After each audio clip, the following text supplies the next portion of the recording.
The print, 22nd of January 2024, delimitation, delineation, and demarcation are the three steps to resolving the boundary dispute between China and India.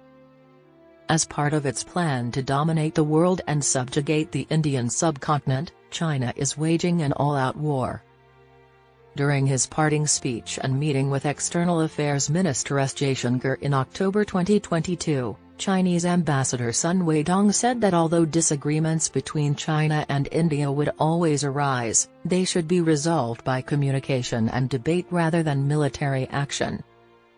At a meeting between the foreign ministers of China and India, Jaishankar stressed how important it is to keep border areas peaceful to normalize relations. This is especially important in light of the ongoing confrontation in Eastern Ladakh, a component of a broader boundary dispute. The boundary dispute must be settled for the two nations' relationship to advance.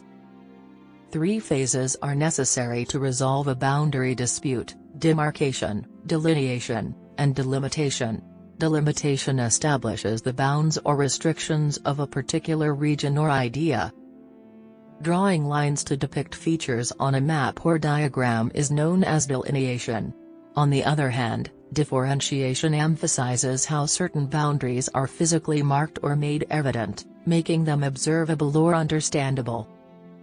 Delimitation is the process of defining limits, differentiation is the physical marking of boundaries with boundary pillars spaced at regular intervals, and delimitation is drawing lines on a map connecting notable objects. Negotiators commonly use the terms delimitation, delineation, or definition, and demarcation. Even now, there can be confusion between the 3 stages due to the ambiguous usage of this terminology in the past. Boundary-making words like definition, delineation, and fixation were used interchangeably in the late 1800s. Later Sir Henry McMahon, during a meeting of the Royal Artillery Institution, tried to distinguish between these stages in 1896. The McMahon Line, which serves as the foundation for the border between Tibet and India, is named for Sir Henry McMahon, who is also recognized for having proposed the watershed principle to determine a country's boundaries. Delimitation entails diplomacy, territorial concessions, and political decisions. Following a formal agreement and the exchange of marked maps, delineation occurs. The challenge of defining boundaries. The physical procedure differentiation is followed by installing serially numbered boundary pillars. The straight line between successive posts is the acknowledged border. These 2 phases are undoubtedly the more challenging ones. Regarding chronology, these phases could come together, happen one after the other, or be years apart.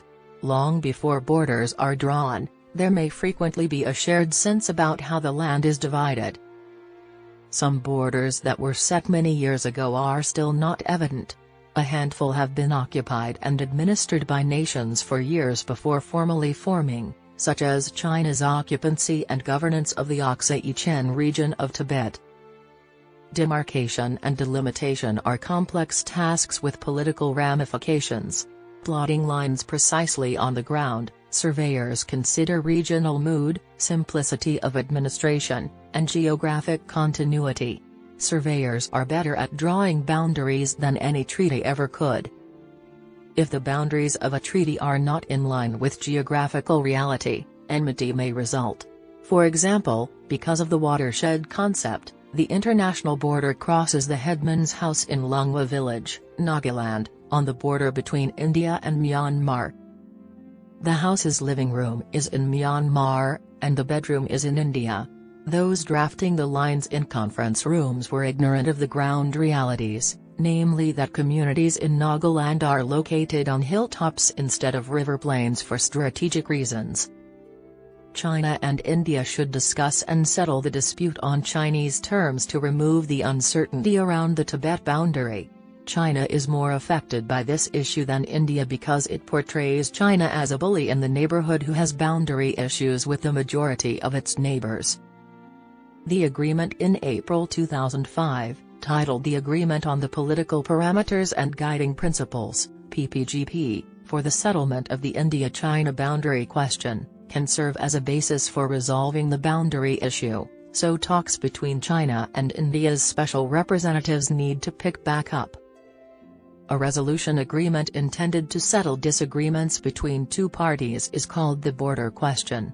The natural state of border territories, practical challenges and sensitivities, historical data, and national sentiments were all to be considered.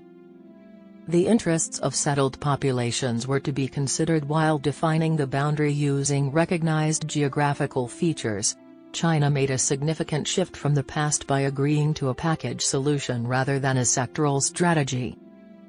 The delimitation procedure may be based on the terms of the PPGP agreement.